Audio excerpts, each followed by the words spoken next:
নমস্কার বন্ধু, চলে এসেছি আজকে সকাল সকাল বেঙ্গলি কালচারের পক্ষ থেকে নতুন একটি ব্লগ। অনেক দিন পর ব্লগ বানালাম। অ্যাকচুয়ালি আমি সময়ের অভাবে ব্লগ বানাতে পারি না। তো আজ নবদ্বীপে ভোট। তো সকাল সকাল আমি ভোটাধিকার দিয়ে এসেছি, আমার ভোটটা দিয়ে এসেছি এবং মনটা একদিকে ভালোই লাগছে, ভীষণ ফাঁকা।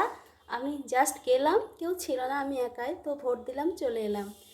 এবং পারিপার্শ্বিক পরিস্থিতিকে ভীষণ বলতে ইচ্ছে করছে যে আমাদের নবদ্বীপ ভীষণ শান্তপ্রিয় জায়গা, কোথাও কোনো রকম বিশৃঙ্খলা নেই এবং সকল পার্টি সকলকে সৌজন্যবোধ রাখে। তো খুব ভালো লাগলো এই ব্যবহারটা দেখে এবং আমরা খুব গর্বিত, যেহেতু চৈতন্যভূমিতে আমরা বাস করি। তো আমাদের মহাপ্রভু শ্রী চৈতন্য আমাদের সবসময় সকল বিপদ আপদ থেকে রক্ষা করেন।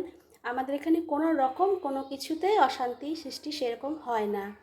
তো ভালো লাগলে আপনারা নিশ্চয়ই নবদ্বীপে আসবেন, আপনারা সকলকেই স্বাগত জানাই। তো চলুন কি বাজার করলাম দেখা যায়। ভোর সেরে আমি চলে গেছি বাজারে, যেহেতু সকাল সকাল না গেলে ঠিক বাজারে ভালো লাগে না। তো দেখুন, প্রথমে দেখাই লাল শাক, পাশাপাশি ছেলের একটু শরীরটা খারাপ হতো, ওর জন্য থানকুনি পাতা নিয়ে এসেছি, যেটা ভীষণ পেটের জন্য উপকারী দেয়। এছাড়া জামরুল, গরমে জামরুল শরীরে জল ধারণের জন্য ভীষণ ভালো। শসা, গরমের ভালো জিনিস। লিচু, যেটা ভীষণ মজা লাগে, লিচু পায়েস খাইয়ে দেখবেন, ভীষণ ভালো লাগে। এছাড়া আপেল, কলা, তরমুজ দিয়ে আজ ভাবছি একটু শরবত বানাবো। এবং পাশাপাশি আমার যেটা ফেভারিট, এটা আমার ছেলের জন্য না, আমার সাদা দই। আমি বেশি আনি না, 500 করে দই আনি, কখনো 1 কিলো আনি। আমার 2-3 দিন প্রায় চলে যায়, যেহেতু দুধ খায় না, তো একটু শরীরে সমস্যা হয় দুধের জন্য। তো 500 দই হলে আমার মোটামুটি 2-3 দিন ভালোই চলে যায়। বাজারে যাব, পাশাপাশি কচুরি কিনবো না, এটা কখনোই হয় না, এটা বন্ধ করে রেখেছি, যেহেতু আপনাদের দেখানোর জন্য। ঠান্ডা হয়ে যাবে, দেখুন কি সুন্দর, দেখেই লোভ লাগছে, কখন খাবো, মনে হচ্ছে একটু ব্লগটা সেরে নিয়ে। এই জাস্ট ব্লগ তো এমনি করাই হয় না, সময়ের অভাবে কখন খাবো করছি। ঠান্ডা হয়ে গেলে ভালো লাগবে না, এখন একটু গরম আছে। তো এই হলো সবজি বাজার, একটু ফল বাজার, পাশাপাশি সব রকম ফল সবজি নেওয়া আছে, তবু যেহেতু গেলাম।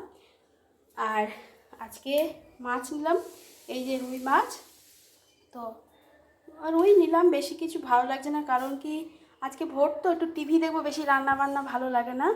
তো এই যে ভোটের সেলিব্রেশনের জন্য আজকে আমার পছন্দ মাছের ডিমের বড়া। এই যে মাছের ডিম, তো মাছের ডিমের বড়া দিয়ে খাবো আর টিভি দেখবো কোথায় কত ভোট উঠেছে। বন্ধুরা, আরও একটি বাড়তি মজা, এই জাস্ট ছেলে আসলো এবং বলল যে আমাদের কাছাকাছি ভোটের যারা কর্মী আছে তারা ছেলেকে ভীষণ ভালোবাসে, তো তারা 2 প্যাকেট, এই যে ভোটের জন্য 2টো প্যাকেট দিল। তো কচুরি, পাশাপাশি লুচি, বুঝতে পারছেন আজকে সকাল সকাল কত খাবার। তো আমি ভেবেছিলাম যে কিছু বানাবো, একটু দেখাই যে একটু স্যালাড দিয়ে। তো আমি এগরোল করার চেষ্টা করেছিলাম, তো সেটা আর প্রয়োজন পড়ছে না, কারণ কি বুঝতে তো পারছেন এত খাবার কে খাবে, তাই না?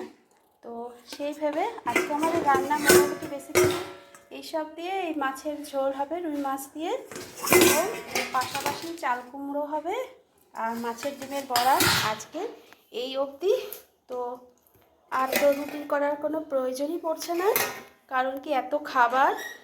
তো আজ এই পর্যন্তই বলে রাখলাম, যে এবার শুধু খাওয়া দাওয়ার পালা। বললেন কথা বললে তো হবে না, পেট পুজোটা করতে হবে, কারণ 10টা বাজে, খিদে পেয়েছে, আর থাকা যাচ্ছে না। আর পাশে যদি এরকম লোভনীয় খাবার থাকে, এরকম কচুরি, এরকম লুচি, সাদা দই, মিষ্টি, ব্যাস আর কোনো কথা নেই, জমিয়ে খাওয়া দাওয়া হোক। তো আসছি। আর আজ এই পর্যন্তই। ব্লগটা ভালো লাগলে লাইক শেয়ার করবেন, কমেন্ট করবেন, কমেন্ট পড়লে ভীষণ ভালো লাগে।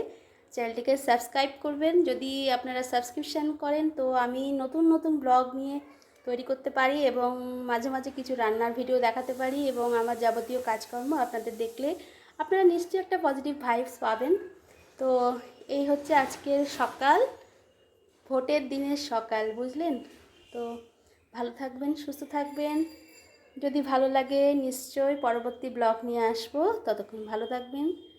টাটা, রাখছি, দেখা হচ্ছে পরবর্তী ব্লগে।